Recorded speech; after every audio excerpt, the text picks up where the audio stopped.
органикалык айыл чарба департаменти эң жаш департаменттердин бирибиз. 19-жылы май айында түзүлдүк. Февраль айында түзүлдүк. Ал эми май айында органикалык айыл чарба өндүрүшү жөнүндө Кыргыз Республикасынын мыйзамы кабыл алынды.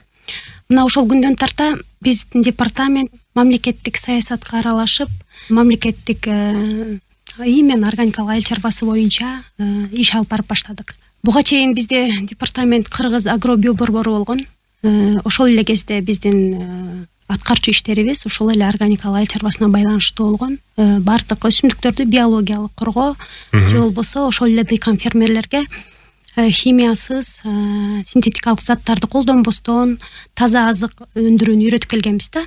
Анан ошентип бизде ошол деги эле глобальный тема болду. Бул органикалык айыл чарбасы дүйнө жүзү таза азык, бул таза ден соолук экенин түшүнүп, баардык ушул багытка багыт алганда Кыргыз Республикасы дагы ошентип 19-жылы мыйзам кабыл алды жана ушул багытта көңүл бурула баштады. Ошо сиз жогоруда айтып өткөндөй, өзүбүздүн министрибиз баса белгилегендей, бул органикалык айыл чарбасындагы эң артыкчылыктуу багыттардын бири катары көңүл бурулуп атат.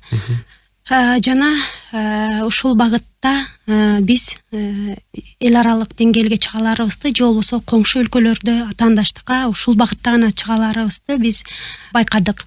Себеби башка бир багытта биз көлөм менен атаандашууга, экспортко чыга албайбыз. Ошентип 19-жылдан бери көптөгөн иштер аткарылып жатат буюрса. Бизде закон кабыл алынды, ага чейин 17-жылдан 23-жылга чейин концепция кабыл алынган. Ошо концепциянын алкагында закон кабыл алынды, департамент түзүлдү. Департамент түзүлгөндөн кийин бизде улуттук стандарттар кабыл алынды. Органикалык айыл чарба өндүрүшү, продукцияларды өндүрүү боюнча сактоо, транспорттоо, экспорттоо боюнча деги эле стандарттар кандай болуш керек, кандай багытта дыйкан фермерлер иш алып барганда органикалык азык өндүрөт деген максатта жакшы бир ченемдик актылар иштеле баштады, эрежелер кабыл алынды. Ал эми ушул учурда 22-жылы болсо мыйзамдын жаңы редакциясы кабыл алынган турат буюрса, иштелип чыкты жаңы редакциясы. Эмнелер боюнча өзгөрүүлөр берет, шулар боюнча? Кыргыз Республикасынын дагы президенттин администрациясына жетти азыр буюрса, баардык министерстволор менен макулдашып бүттү. Себеби мурунку мыйзамдан өзгөртүп атканыбыздын себеби биз жаңы мыйзамда дагы кенен багытта органика боюнча өнүгүүгө жолдор ачылат да. Буюрса мыйзам кабыл алынгандан кийин бизде жоболор кабыл алыныш керек. Органикалык продукцияларды сертификациялоо жобосун кабыл алмайынча биз эч кандай органикалык продукцияны органика деп тастыктаган документ бере албайбыз. Мына ушул жобо иштелип чыгат закондон кийин. Анан ошол эле биздин био каражаттарды жана органикалык жер семирткичтерди регистрациялоо жобосу кабыл алынат закондон кийин. Бул эң негизги багыттардын бири да. Себеби бизде азыр Кыргызстанда кичине органикага тиешелүү био каражаттар өзүнчө список алына элек. Бардыгы барып эле ошо химизация департаментинде каталогунда турат. Биз ошол нерселерди өзүнчө бөлүп алабыз, буюрса департамент.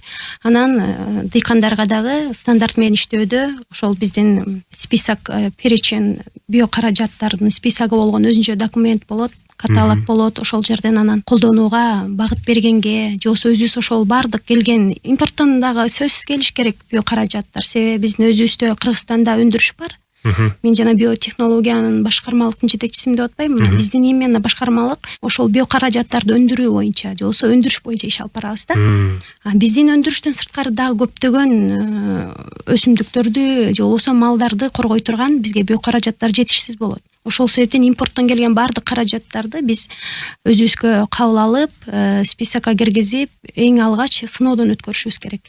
Буюрса бизде жобо кабыл алынса, биринчи биз импорттон келген бардык органикалык айыл чарбасына колдонулуучу каражаттарды сыноодон өткөрүп, биздин климатка туура келеби, Кыргыз Республикасынын аянттарына иштей алабы, результат көрсөтөбү деген дагы көптөгөн жакшы иштерди өзүбүз алып барып баштайбыз да. Бул боюнча азыр алдыда сөз кылалы. Ага чейин азыркы учурда кандай шартта иш алып барып атабыз? Маселен, ошол импорт, экспорт маселесинде жана башка органикалык жер семирткичтерди ташып келүүдө кандай талаптарга баш ийип анан иштеп атабыз? Мен ошо жогоруда сизге айтып өткөндөй эле бизде азыр ошол тармакты контролдоо, химизация жана карантин департаментинде эле турат ал милдет.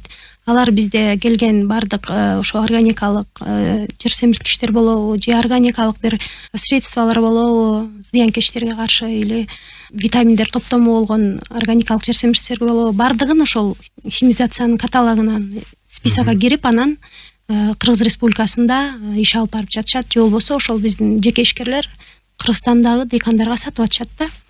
Ошол ишти биз өзүбүзгө алыш үчүн, өзүбүз контролдош үчүн могу жаңы мыйзамды иштеп чыгып атабыз. Буюрса жаңы мыйзам кабыл алынат. Жогорку кеңештин 3 окуусунда калды. Буюрса алар каникулдан келгенден кийин буюрса ушул жылдын аягына чейин закон кабыл алынса, эмдиги жылдан биздин ушул эң чоң 2 жобобуз кабыл алынат. Регистрация биопрепаратов, анан бирөө болсо положение, сертификат, органический продукция болсо органикалык продукцияларды сертификациялоо жобосу кабыл алынгандан кийин бизде анан орган сертификация иш баштайт. Же болбосо органикалык продукцияны тастыктаган документ берүүчү органдар, мүмкүн ал жеке жактар болушу мүмкүн, мамлекеттик орган болушу мүмкүн. Все равно ошол органдар, орган сертификация, органикалык продукцияларды сертификациялоо жобосу кабыл алынгандан кийин иш башташат. Ошол максатта, ошол багытта биз иш алып барып атабыз да. Азыр укуктук ченемдик актылар боюнча ушундай жаңылыктар бар бизде. Андан сырткары улай берейин, деги эле Кыргыз Республикасында азыр аба кандай, органикалык айыл чарбасы кантип өнүгүп жатат деген жакшы суроолорду бербедиңизби? Бизде азыр буга чейин эле бизде Кыргыз Республикасында органикалык федерация кыймылы иш алып барган. BioKG. Ал жамаат, ал коллективибиз, биздин кесиптештерибиз PG системасы менен иш алып барышат. Же болбосо кепилдик берүү системасы менен. Кошуналар бири-бирине кепилдик берип, таза органикалык азык өндүрүп жатканын контролдошот. Ошентип бизде уже 10 жылдан бери Кыргыз Республикасында органикалык азык өндүрүлүп, аны билип, сатып алып базардан BioKG деген кичинекей логолорун чапташып, сатып жатышты. Ал жакшы. Ал себеби биздин органикалык айыл чарбасынын өнүгүүсүнө багыт алганыбыз. Жана көптөгөн дыйкандар уже түшүнөт. Органикалык азыкты кантип өндүрөбүз, кайсы малда биз тастыктоочу сертификат алып экспортко чыга алабыз. Уже бизде көп дыйкандар уже образованный да, же болбосо уже билимдүү боло башташты. Андан сырткары бизде негизи 3 багыт менен өнүгүп атат органикалык азык өндүрүүчүлөр. Эл аралык сертификат алган азык өндүрүүчүлөрүбүз бар. Анан экинчиси мен азыр жогоруда айтып өткөн PG системасы менен азык өндүрүп жатышат. Үчүнчүсү өткөн мезгил дегенибиз бар. Себеби өткөн мезгил дегенибиз салттуу айыл чарбасынан органикалык айыл чарбасына өтүп аткан дыйкандарыбыз бар.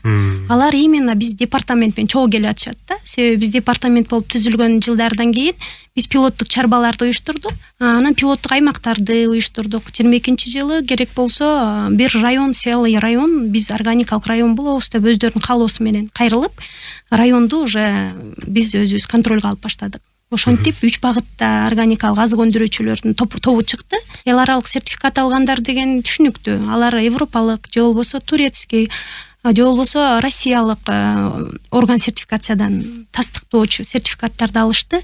Анан экспортко чыгып атышат. Бизде ал багыттагы биздин ишкерлерибиз абдан жакшы иш алып барып атышат. Биофермер деген Жалал Абад областында ал органикалык биохлопок, био пахтаны өндүрүп экспортко кетирип жатканына уже 7-8 ондогон жылдар болду. Уже билет ал кантип органикалык пахта өндүрүштү. Аны көрүп ошол областтагылар билет.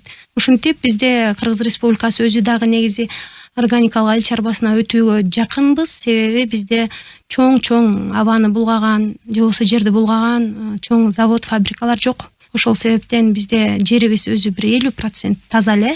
Органикага өтүүгө аябай шарттарыбыз ыңгайлуу. Анан билимдүү дыйкан фермерлер абдан көбөйдү. Буюрса бир 4-5 жылдыкта азыр ушул учурда 32.800 гектар жерибиз органикалык жер деп каттап атабыз. Бизде ошо реестрге каттоого алабыз. Органикалык жерлерибиз канча, кайсы областта канча жер органикага өттү, кимдер иш алып барып атат деген реестрибиз бар. Жакында база данных түзүлөт, буюрса закон кабыл алынгандан кийин электронный база данныхта бүт көрүнүп турат. Ким кааласа кирип, кайсы продукцияны алгысы келсе, ошо база данныхтан таап алса болот. Экспортко иштегиси келгендер продукциянын көлөмүн ошо база данных аркылуу биздин дыйкан фермерлер менен байланышып топтосо болот. Келечекте менин оюмча органикалык айыл чарбасы деги эле Кыргызстан органикалык азыктардын өлкөсү деген деңгээлге жетебиз деген чоң үмүт бар да.